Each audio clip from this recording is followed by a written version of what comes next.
Hablemos sobre el experimento de Stanley Milgram.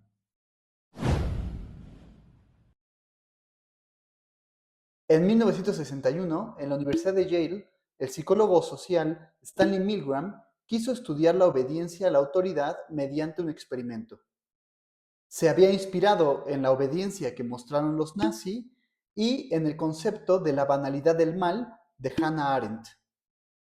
Por tanto, creó un ambiente controlado en el cual un individuo se viera obligado a realizar algo aún en contra de su voluntad.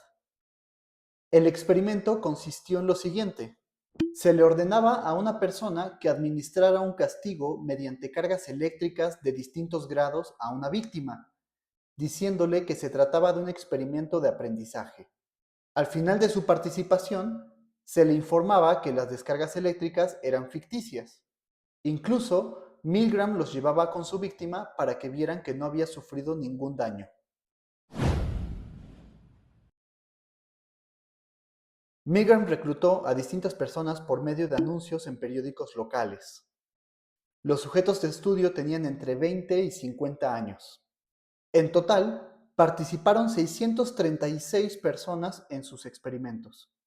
Aquí es importante aclarar que tanto el anuncio como el consentimiento informado que Milgram presentó a los participantes contenían información falsa. No les decía explícitamente que estaba estudiando la obediencia a la autoridad, sino que era un experimento de aprendizaje.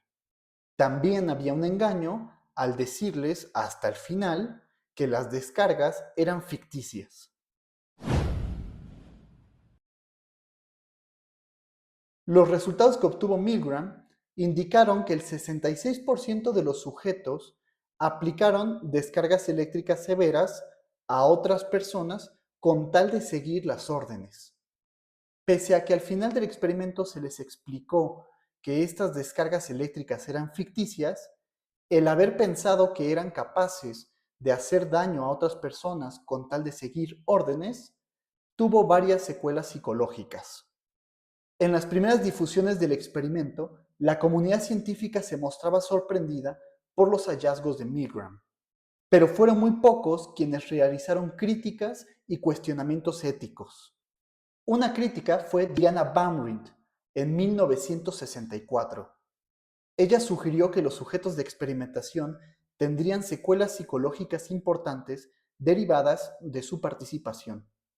También denunció que Milgram empleara tácticas de persuasión y manipulación para que las personas no abandonaran el experimento y aplicaran las descargas.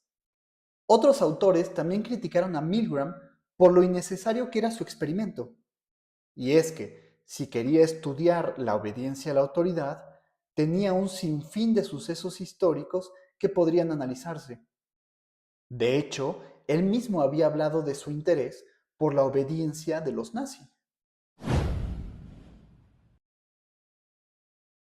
Aún con todas estas críticas, Milgram defendió su experimento. Asimismo, minimizó los efectos del engaño en los participantes. Afirmó haber hecho un seguimiento post-experimental para ver si habían existido consecuencias psicológicas. Observó que en realidad solo 1.3% de ellos se habían arrepentido de haber participado. Esto lo hizo pensar que su experimento fue inofensivo. Sin embargo, estos resultados tenían un sesgo. Resulta que Milgram realizó este seguimiento post-experimental mediante una encuesta por correo postal con preguntas cerradas, no a través de una conversación cara a cara. De hecho, muchos de los participantes se quejaron después, no solo de haber sido engañados, sino de haber sido obligados a hacer algo incorrecto por dicho engaño.